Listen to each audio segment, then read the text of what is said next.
नमस्कार, स्वागत है आपका बोलता हिमाचल पर। आज 27 जुलाई 2025 और हिमाचल प्रदेश से जुड़ी हुई आज की बड़ी खबरों की जानकारी अपडेट्स हम आपके लिए लेकर आए हैं। हिमाचल के इतिहास में पहली बार 4 दिन लगातार कैबिनेट मीटिंग, कई अहम फैसले ले सकती है सरकार।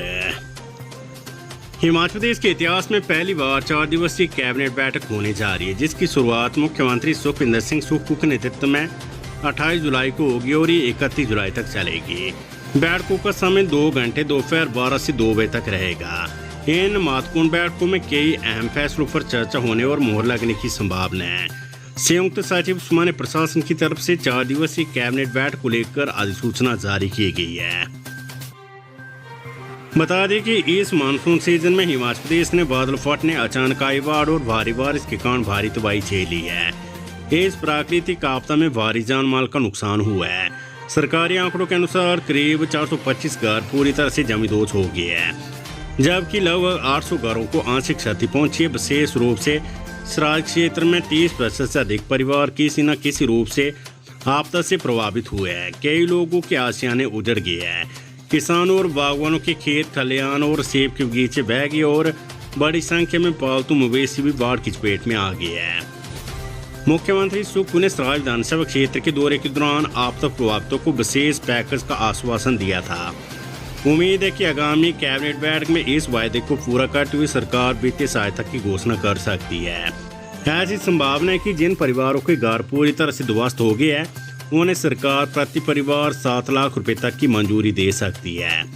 इसी तरह आंशिक रूप से क्षतिग्रस्त घरों के मालिकों जिनके मवेशी और खेत बह गए हैं, उन्हें भी आर्थिक सहायता प्रदान की जाएगी। ये पैकेज उन हजारों परिवारों के लिए एक बड़ी राहत साबित होगा जिन्होंने इस विनाशकारी मानसून में सब कुछ खो दिया है। कैबिनेट बैठक में एक और बड़ा मुद्दा नगर निकाय चुनावों के आरक्षण रोस्टर से जुड़ा हुआ है। राज्य चुनाव आयोग ने प्रदेश की सभी 73 नगर निकायों के आरक्षण रोस्टर लागू करने के निर्देश पहले ही जारी कर दिए थे। हालांकि सरकार ने अंतिम समय में चुनाव आयोग को पत्र लिखकर सूचित किया कि इस विषय पर अंतिम निर्णय कैबिनेट बैठक में लिया जाएगा। ऐसे में माना जा रहा है कि आगामी शहरी निकाय चुनावों में किस वर्ग को कौन सी सीट मिलेगी, इस पर 31 जुलाई तक स्थिति साफ हो जाएगी। बैठक में मंडी मध्यस्थ योजना MIS के तहत फल विशेषकर सेब के खरीद मूल्य में 50 पैसे प्रति किलोग्राम की बढ़ोतरी करने संबंधी प्रस्ताव भी जा सकता है। ऐसे में अब ये खरीद मूल्य 13 रुपये प्रति किलोग्राम होगा। इसके अलावा बैठक में TCP रूल में संशोधन करने संबंधी प्रस्ताव भी जा सकता है। मंत्री जगत सिंह नेगी के खिलाफ प्रदर्शन पर बीजेपी कार्यकर्ताओं समेत 62 लोगों पर 3 FIR दर्ज है। मंडी जिले की थुनाग में राष्ट्र मंत्री जगत सिंह नेगी के खिलाफ हुए विरोध प्रदर्शन ने अब कानूनी रंग ले ली है। इस मामले में भाजपा कार्यकर्ताओं सहित 62 लोगों के खिलाफ जंजेली थाने में 3 अलग अलग FIR दर्ज की गई है। इन FIR में रास्ता रोकने, काले झंडे दिखाने, पथरबाजी और यहाँ तक कि जूता फेंकने जैसे गंभीर आरोप लगाए गए हैं। ये तीनों शिकायतें कांग्रेस नेता जगदीश रेड्डी और वीरेंद्र कुमार ने दर्ज करवाई है। पुलिस ने बताया कि तीनों शिकायतें दर्ज कर ली गई और मामले की जांच शुरू कर दी गई है। घटना के वक्त मौके पर पुलिस और कई लोग मौजूद थे, जिनकी उपस्थिति की पुष्टि की गई है। पुलिस ने सभी आरोपियों के खिलाफ कानूनी कार्यवाही शुरू करने और जांच के बाद उचित कदम उठाने का आश्वासन दिया है। एक साथ होगी स्कूलों की अंडर 12, 14 और 19 की खेल कूद प्रतियोगिताएं, शेड्यूल में किया बदलाव। हिमाचल प्रदेश में अब स्कूलों की अंडर 12, 14 और 19 की खेल कूद प्रतियोगिताएं एक साथ होगी। 1 माह के भीतर सभी प्रतियोगिताओं को पूरा करने के लिए शिक्षा विभाग ने बदलाव कर दिया है। विभागीय अधिकारियों ने बताया कि छात्रों और छात्राओं की खेल कूद प्रतियोगिताएं अलग अलग होगी। प्रतियोगिताओं का शेड्यूल इस प्रकार तय किया जाएगा कि 1 माह के भीतर ही सभी वर्गों के आयोजन हो जाए। सभी वर्गों की प्रतियोगिताएं एक साथ होने से खिलाड़ियों के लिए प्रतियोगिताओं की तैयारी करवाने के लिए अतिरिक्त समय जाया नहीं करना पड़ेगा। इससे पढ़ाई भी प्रभावित नहीं होगी।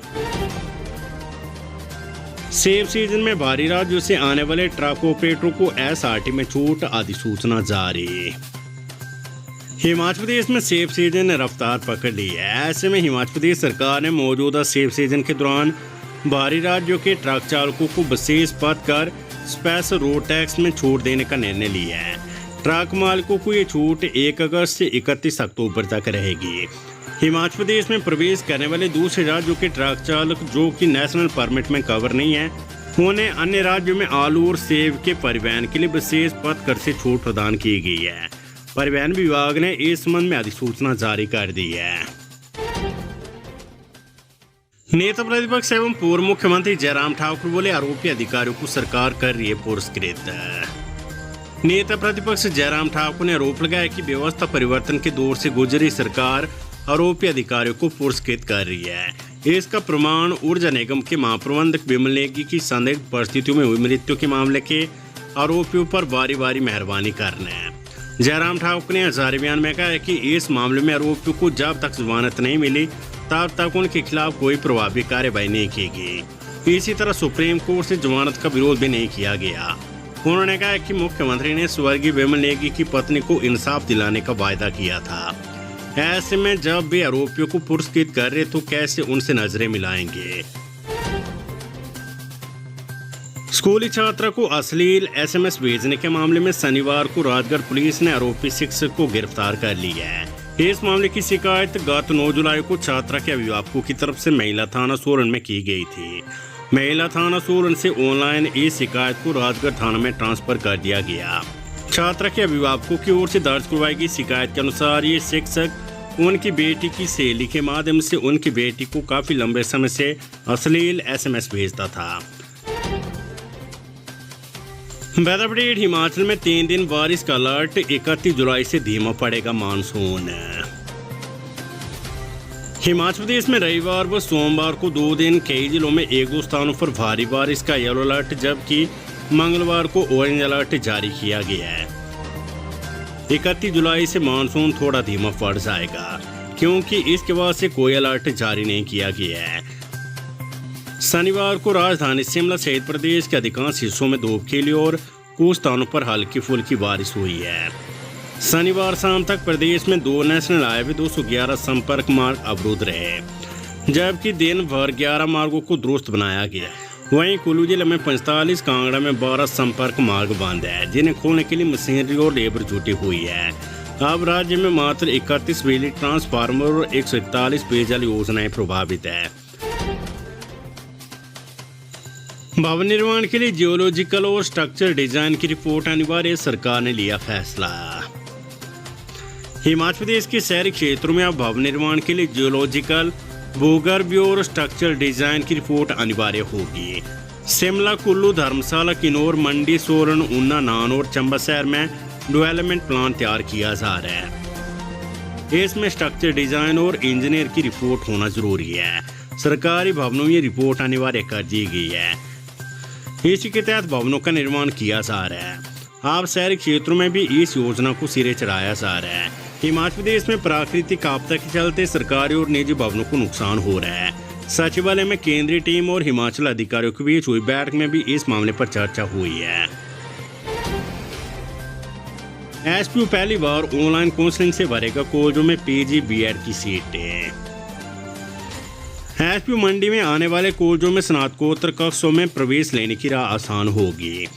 अभ्यर्थियों को बार बार काउंसलिंग के लिए कॉलेजों के चक्कर नहीं लगाने पड़ेंगे। पहली बार सभी कॉलेजों में सीटों के लिए एक साथ ऑनलाइन काउंसलिंग होगी। इसमें मेरिट के साथ साथ रोस्टर का पूरा ध्यान रखा जाएगा। अभ्यर्थी घर बैठे काउंसलिंग में अपना स्टेटस देख सकेंगे। सीट कंफर्म होने पर अभ्यर्थी को ऑनलाइन ही लेटर जारी हो जाएगा। 3 चरणों की ऑनलाइन काउंसलिंग के बाद अगर कॉलेज में सीटें खाली रह जाती है तब कॉलेज प्रबंधन विस्थल प्रशासन के निर्देश अनुसार अपने स्तर पर सीट को भर सकेगा। यही पैटर्न BEd की सीटों को भरने के लिए भी सरदार पटेल विस्थालय अपनाने जा रहे हैं। प्राकृतिक आपदाओं से क्षतिग्रस्त इंफ्रास्ट्रक्चर के पुनर्निर्माण को केंद्र ने दिए 220 करोड़। हिमाचल प्रदेश में जलवायु परिवर्तन के बढ़ते खतरे और प्राकृतिक आपदाओं से निपटने के लिए केंद्र सरकार ने एक बड़ा कदम उठाया है। संसद में पूछे गए सवाल के जवाब में केंद्रीय पर्यावरण, वन और जलवायु परिवर्तन मंत्री भूपेंद्र यादव ने शुक्रवार को बताया कि हिमाचल सरकार ने वर्ष 2024-25 के लिए प्राकृतिक आपदाओं से क्षतिग्रस्त अवसंरचना इंफ्रास्ट्रक्चर के पुनर्निर्माण के लिए 228.50 करोड़ रुपए की विशेष सहायता ऋण की मांग की थी। केंद्र सरकार ने 220.10 करोड़ रुपए राज्य को जारी कर दी है।